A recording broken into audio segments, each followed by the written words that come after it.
जय राधा वल्लभ श्री हरिवंश। श्रीमद् भगवद गीता, गीता तत्व विवेचनी, हिंदी टीका, दूसरा अध्याय, श्लोक 49। अब पिछले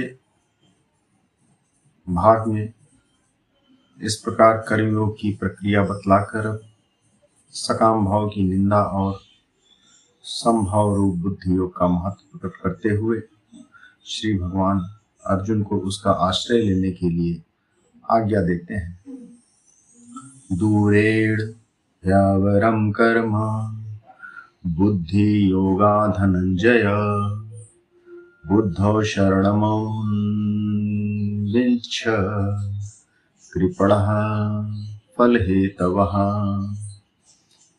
इस शमत्व रूप बुद्ध योग से सकाम कर्म अत्यंत ही निम्न श्रेणी का है। इसलिए हे धनंजय, तू समबुद्धि में ही रक्षा का उपाय ढूंढ, अर्थात बुद्धि योग का ही आश्रय ग्रहण कर, क्योंकि फल के हेतु बनने वाले अत्यंत दीन है। इस प्रकार अर्जुन को समता का आश्रय लेने की आज्ञा देकर अब 2 श्लोकों में उस समता रूप बुद्धि से युक्त महापुरुषों की प्रशंसा करते हुए भगवान अर्जुन को कर्मयोग का अनुष्ठान करने की पुनः आज्ञा देकर उसका फल बतलाते हैं।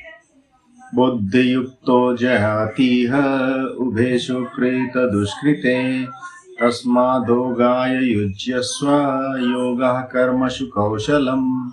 संबुद्धि युक्त पुरुष पुण्य और पाप दोनों को इसी लोक में त्याग देता है, अर्थात उनसे मुक्त हो जाता है।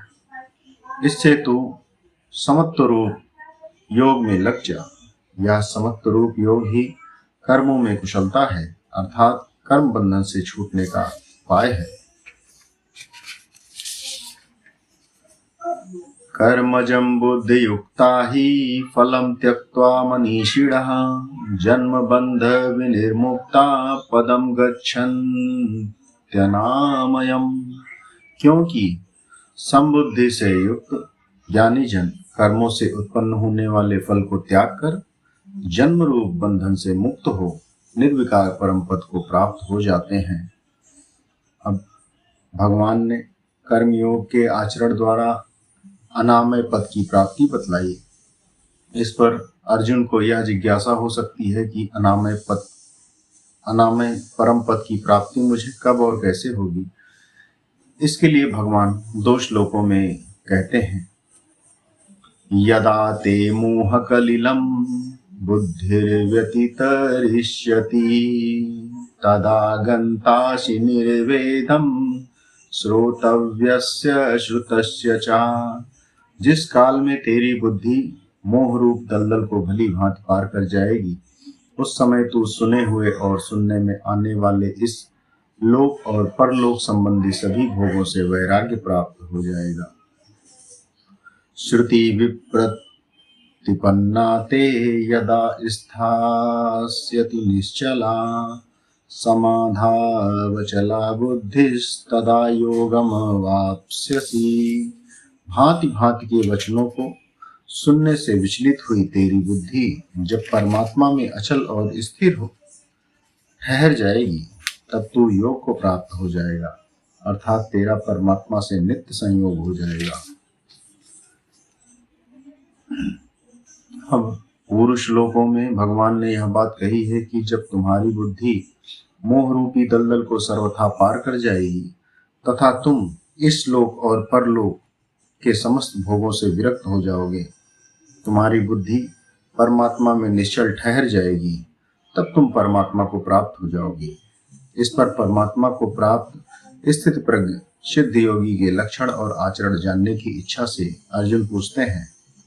अर्जुन उवाच, स्थिति प्रज्ञस्य का भाषा समाधिस्थस्य केशव स्थितघ्निः किम प्रभाषेत किमासीत ब्रजेत किम। अर्जुन बोले, हे केशव, समाधि में स्थित परमात्मा को प्राप्त हुए स्थिर बुद्धि पुरुष का क्या लक्षण है? वह स्थिर बुद्धि पुरुष कैसे बोलता है, कैसे बैठता है और कैसे चलता है। पुरुष लोक में अर्जुन के परमात्मा को प्राप्त हुए सिद्ध योगी के विषय में 4 बातें पूछी हैं। इन चारों बातों का उत्तर भगवान ने अध्याय की समाप्ति पर्यंत दिया है। बीच में प्रसंगवश दूसरी बातें भी कही हैं। इस अगले श्लोक में अर्जुन के पहले प्रश्न का उत्तर संक्षेप में देते हैं।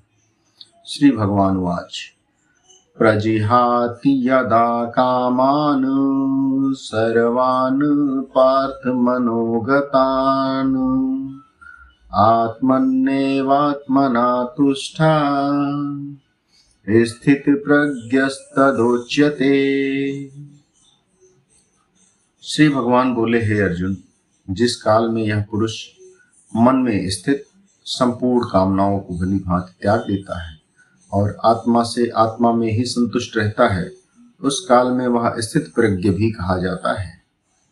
स्थित प्रज्ञ के विषय में अर्जुन ने 4 बातें पूछी हैं। उनमें से पहला प्रश्न इतना व्यापक है कि उसके बाद तीनों प्रश्नों का उसमें अंतर्भाव हो जाता है।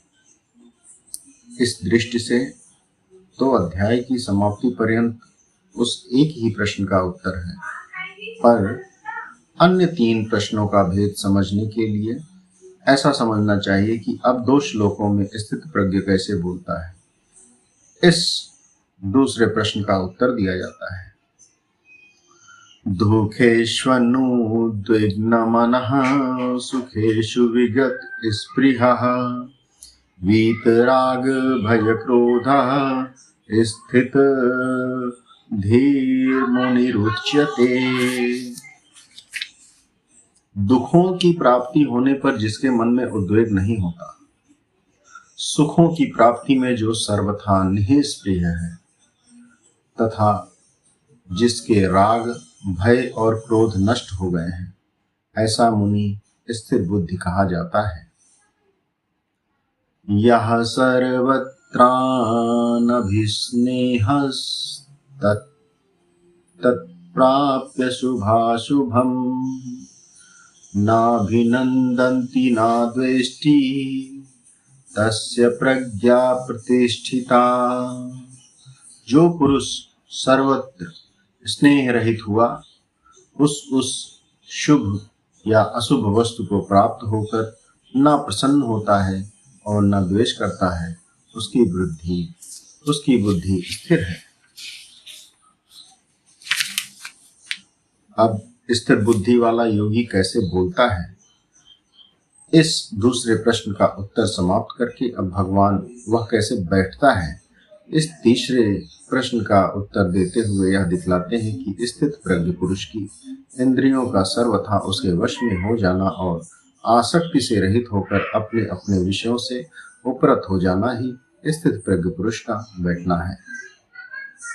यदा संहर्ते चायं कूर्मो अंगानि सर्वशः इंद्रियाणि इंद्रियार्थेभ्यस्तस्य प्रज्ञा प्रतिष्ठिता। और कछुआ सब ओर से अपने अंगों को जैसे समेट लेता है, वैसे ही जब यह पुरुष इंद्रियों के विषयों से इंद्रियों को सब प्रकार से हटा लेता है, तब उसकी बुद्धि स्थिर है, ऐसा समझना चाहिए।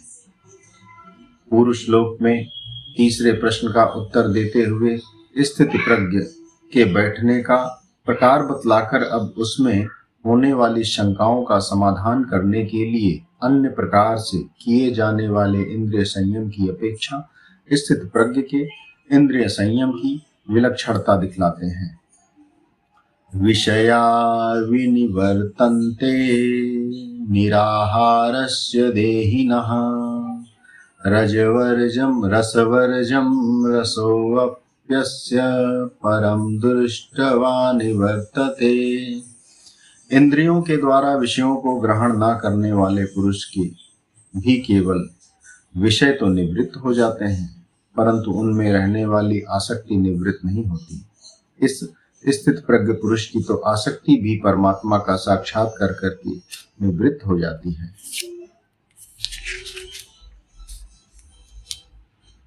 आसक्ति का नाश और इंद्रिय संयम का नहीं होने से क्या हानि है। इस पर कहते हैं, यततो यापि कौन्तेय पुरुषस्य विपश्चितः इंद्रियाणि प्रमाथीनि हरन्ति प्रसभं मनः। हे अर्जुन, आसक्ति का नाश न होने के कारण ये प्रथम न स्वभाव वाली इंद्रियां यत्न करते हुए भी बुद्धिमान पुरुष के मन को बलात् हर लेती हैं। इस प्रकार इंद्रिय संयम की आवश्यकता का प्रतिपादन करके अब भगवान साधक का कर्तव्य बतलाते हुए पुनः इंद्रिय संयम को स्थित प्रज्ञ अवस्था का हेतु बतलाते हैं। तानि सर्वाणि संयम्य युक्तयासीत मत्परः वशे हि यस्येन्द्रियाणि तस्य प्रज्ञा प्रतिष्ठिता।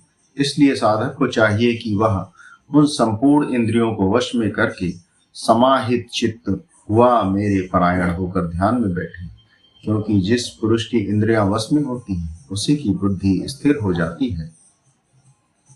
उपयुक्त प्रकार से मन सहित इंद्रियों को वश में ना करने से और भगवत परायण ना होने से क्या हानि है, यह बात अब 2 श्लोकों में बतलाई जाती है। ध्यायतो विषयान् पुंसः संगस्तेषुपजायते संगास्त संजायते कामः कामात् क्रोधोऽभिजायते। विषयों का चिंतन करने वाले पुरुष की उन विषयों में आसक्ति हो जाती है। आसक्ति से उन विषयों की कामना उत्पन्न होती है और कामना में विघ्न पड़ने से क्रोध उत्पन्न होता है।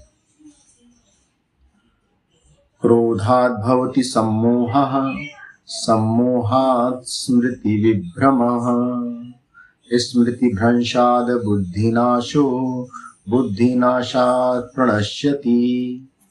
क्रोध से अत्यंत मूढ़ भाव उत्पन्न हो जाता है। मूढ़ भाव से स्मृति में भ्रम हो जाता है। स्मृति में भ्रम हो जाने से बुद्धि अर्थात ज्ञान शक्ति का नाश हो जाता है और बुद्धि का नाश हो जाने से यह पुरुष अपनी स्थिति से गिर जाता है। इस प्रकार मन सहित इंद्रियों को वश में ना करने वाले मनुष्य के पतन का क्रम बतलाकर अब भगवान स्थित प्रज्ञ योगी कैसे चलता है, इस चौथे प्रश्न का उत्तर आरंभ करते हुए पहले 2 श्लोकों में जिसके मन और इंद्रियां वश में होते हैं ऐसे साधक द्वारा विषयों में विचरण किए जाने का प्रकार और उसका फल बतलाते हैं। राग द्वेष वियुक्तस्तु विषयानिन्द्रियैश्चरन् आत्मवश्यैर्विधेयात्मा प्रसादमधिगच्छति। परंतु अपने अधीन किए हुए अंतःकरण वाला साधक अपने वश में की हुई राग द्वेष से रहित इंद्रियों द्वारा विषयों में विचरण करता हुआ अंतःकरण की प्रसन्नता को प्राप्त होता है।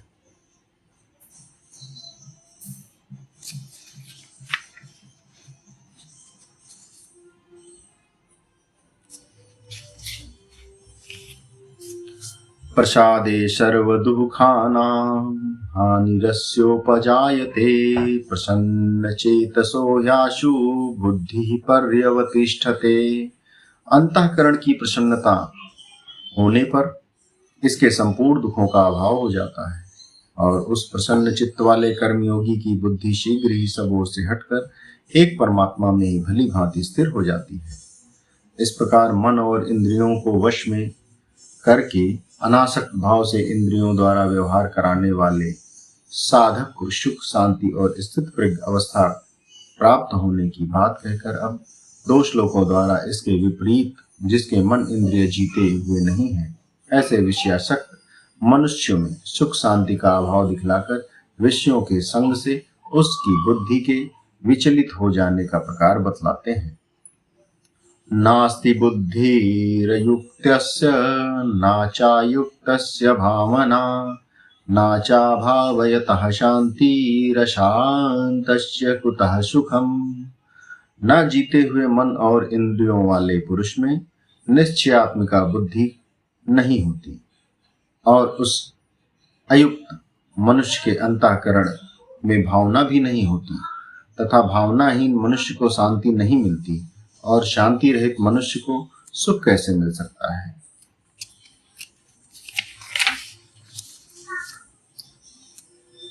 इंद्रियाणाम ही चरताम यन्मनोये अनुविधीयते तदस्य हरति प्रज्ञां वायुर्नावमिवाम्भसि। क्योंकि जैसे जल में चलने वाली नाव को वायु हर लेती है, वैसे ही विषयों में विचरती हुई इंद्रियों में से मन जिस इंद्रिय के साथ रहता है, वह एक ही इंद्रिय इस अयुक्त पुरुष की बुद्धि को हर लेती है।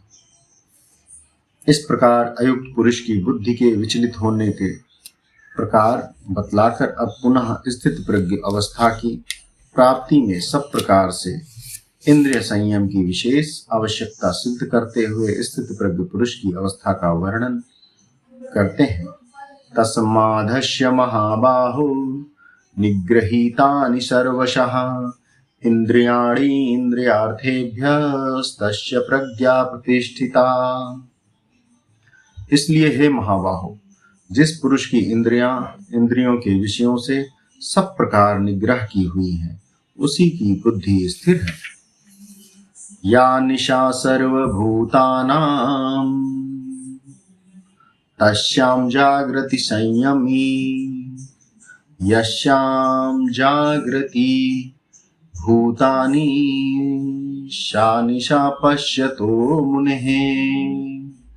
संपूर्ण प्राणियों के लिए जो रात्रि के समान है, उस नित्य ज्ञान स्वरूप परमानंद की प्राप्ति में स्थित प्रज्ञ योगी जागता है, और जिस नाशवान सांसारिक सुख की प्राप्ति में सब प्राणी जागते हैं, परमात्मा के तत्व को जानने वाले मुनि के लिए वह रात्रि के समान है। इस प्रकार रात्रि के रूप से ज्ञानी और अज्ञानियों की स्थिति का देह का भेद दिखलाकर अब समुद्र की उपमा से यह भाव दिखलाते हैं कि ज्ञानी परम शांति को प्राप्त होता है, और भोगों की कामना वाला अज्ञानी मनुष्य शांति को प्राप्त नहीं होता। आपूर्यमाणमचल प्रतिष्ठम समुद्रमापः प्रविशन्ति यद्वत् तद्वत् कामायं प्रविशन्ति सर्वेषा शान्तिमाप्नोति न कामकामी। जैसे नाना नदियों के जल जब सब ओर से परिपूर्ण अचल प्रतिष्ठा वाले समुद्र में उसको विचलित न करते हुए ही समा जाते हैं, वैसे ही सब भोग जिस स्थित प्रज्ञ पुरुष में किसी प्रकार का विकार उत्पन्न किए बिना ही समा जाते हैं, वही पुरुष परम शांति को प्राप्त होता है, भोगों को चाहने वाला नहीं है।